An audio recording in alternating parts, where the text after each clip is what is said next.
अमेरिकी पुलिस ने दंगाइयों के खिलाफ बड़ा एक्शन लिया है। अमेरिका में अब तक 68 दंगाई गिरफ्तार किए गए। 68 वॉशिंगटन पुलिस की दंगाइयों की तलाश में ताबड़तोड़ रेड इस वक्त चल रही है। गिरफ्तार दंगाइयों में 8 महिलाएं भी शामिल हैं।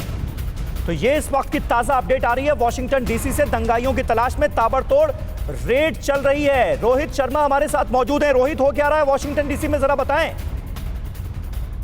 देखिए, कल के इवेंट के बाद समीर जो है पुलिस, FBI, हर कोई इन दंगाइयों को, और जहां तक कि अब सवाल दंगाई इनको कहना नहीं चाहिए, जो डोमेस्टिक टेररिस्ट है, इन्हें ढूंढने की कोशिश की जा रही है, इन्हें पकड़ने की कोशिश की जा रही है। कैमरे जो हैं, CCTV कैमरे, वहां से फुटेज निकाल के इन्हें पहचानने की कोशिश की जा रही है। तो कहीं ना कहीं अमेरिका, स्पेशली वॉशिंगटन डीसी में जो कर्फ्यू लगे था कल, उसके बाद इंटरनेशनल है, तो दिखा रहा है कि अमेरिका जो है सीरियस है इन सब दंगाइयों को ढूंढने के लिए। समीर, ठीक है, बिल्कुल रोहित, बने रहे हमारे साथ। और अमेरिकी संसद पर हमले के बाद अमेरिका के राष्ट्रपति और अगले राष्ट्रपति दोनों ने क्या कहा? बाइडेन ने कहा कि ये घरेलू आतंकवादी हैं, तो ट्रंप बोले दंगाइयों को इसकी कीमत चुकानी होगी, वो अमेरिकी हो ही नहीं सकते। और अशोक सज्जनहार साहब इस वक्त हमारे साथ मौजूद थे। डोनाल्ड ट्रंप और जो बाइडेन दोनों का रिएक्शन हमने दिखाया अपने दर्शकों को, सज्जनहार साहब। और जसदीप सिंह साहब इस वक्त जो कि ट्रंप के कैंपेन के एडवाइजर रहे, वो ये बिल्कुल मानने के लिए तैयार नहीं है कि मौजूदा परिस्थितियों के लिए डोनाल्ड ट्रंप जिम्मेदार हैं। हालांकि थोड़ी देर पहले देव कार्लेकर साहब, रिपब्लिकन पार्टी के ही मेंबर हैं, नेता हैं, वो हमारे साथ मौजूद थे। वो शर्मसार महसूस कर रहे थे अपने आप को, जो कुछ हुआ है उसके बाद। जी बिल्कुल ठीक है समीर, मेरे विचार से पूरा देश, पूरी दुनिया इसके बारे में शर्मसार है। क्योंकि अमेरिका का देखिए, पूरी दुनिया में जहां तक लोकतंत्र है उसमें लीडरशिप पोजीशन है, और अगर उसके ऊपर इतना बड़ा दाग लगता है, इतना उसके डेमोक्रेसी पर, लोकतंत्र पर इतना धक्का लगता है, तो वो पूरी दुनिया का लीडरशिप कैसे कर पाएगा? अपने देश में वो लीडरशिप करने में असमर्थ रहा है। और यहाँ पर तो इतनी सारी पूरी दुनिया में चुनौतियां हैं। चीन के साथ आपने जूझना है, रशिया के साथ आपने जूझना है, ईरान के साथ आपके रिश्ते नहीं हैं। आप कैसे, कोविड-19 का जो पेंडेमिक है वो चल रहा है। तो इसीलिए देखिए, जो वहां पर हुआ है वो सभी को शर्मसार करने के लिए है। और मेरे विचार से डोनाल्ड ट्रंप को भी यह मालूम चल गया है, जो कुछ हुआ, जो कुछ उन्होंने किया, जो कुछ उनका हाथ था उसमें कराने में, प्रवोक करने में, इंसाइट करने में, वो अब उनके लिए बैकलैश हो रहा है। वो उनके विरुद्ध बहुत ज्यादा, अभी ये जसदीप सिंह साहब कह रहे थे उनके साथ 70-75 मिलियन लोग हैं। मुझे नहीं मालूम ये वाला जो हादसा होता है, ये खत्म होता है 20 जनवरी के बाद, उस 70-75 मिलियन में कितने लोग ट्रंप का समर्थन करेंगे।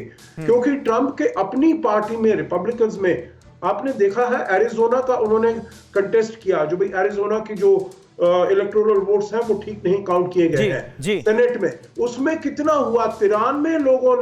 93 सेनेटर्स ने कहा नहीं ये ठीक है, केवल 6 सेनेटर ट्रंप के साथ खड़े रहे।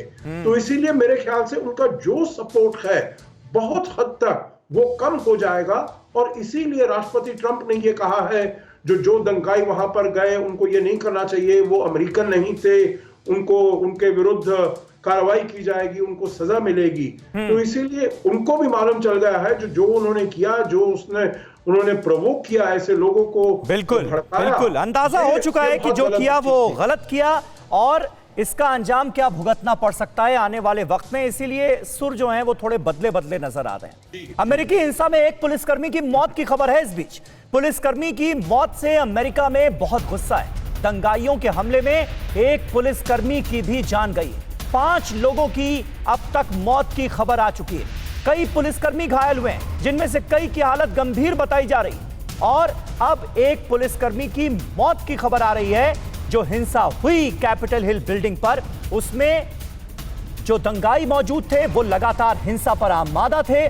जो बाइडेन ने इन्हें डोमेस्टिक टेररिस्ट इसीलिए कहा है, घरेलू आतंकवादी की संज्ञा दी है इन्हें। और इस बीच वॉशिंगटन डीसी में 6200 नेशनल गार्ड्स की तैनाती की गई है। कैपिटल हिल के अंदर और बाहर तैनात होंगे नेशनल गार्ड्स। कैपिटल कंपाउंड के चारों तरफ होगा अस्थायी बाड़े का निर्माण। कैपिटल हिल के आसपास 7 फुट ऊंचा कांटेदार बाड़ बनाने की तैयारी शुरू हो गई है। अगले 30 दिनों तक तैनात रहेंगे 6,200 national guards. Virginia, Maryland, Pennsylvania, new Jersey, Delaware, New York से इन्हें खास तौर पर वॉशिंगटन डीसी बुलाया गया है। 6,200 नेशनल गार्ड्स की तैनाती कैपिटल हिल बिल्डिंग के इर्द गिर्द की जा रही है। रिटायर्ड मेजर जनरल राजन कोचर साहब डिफेंस एक्सपर्ट के तौर पर हमारे साथ मौजूद हैं। कोचर साहब, क्या अभी भी इस बात के आसार हैं, क्योंकि 12-13 दिन डोनाल्ड ट्रंप अभी भी राष्ट्रपति पद की कुर्सी पर रहेंगे, क्या आशंका अभी भी इस बात की है कि इन 12-13 दिनों में कहीं कोई बड़ी खुराफात और ना हो जाए जो अमेरिका को शर्मसार कर दे, जिसके लिए तैयारियां जरूरी हैं? समीर जी, ये आपने बहुत ही रेलेवेंट क्वेश्चन उठाया है, बिकॉज प्रेसिडेंट जो होता है यूएसए का, उसके पास न्यूक्लियर बटन होता है, और वो अगर एक अनस्टेबल पर्सनालिटी होगा ट्रंप की तरह, तो उसके ऊपर भरोसा नहीं किया जा सकता। इसीलिए 25th अमेंडमेंट की भी बात अभी इसको हो रही है कि क्या इसको लागू किया जाए और क्या वाइस प्रेसिडेंट जो है उनको इंचार्ज बनाया जाए।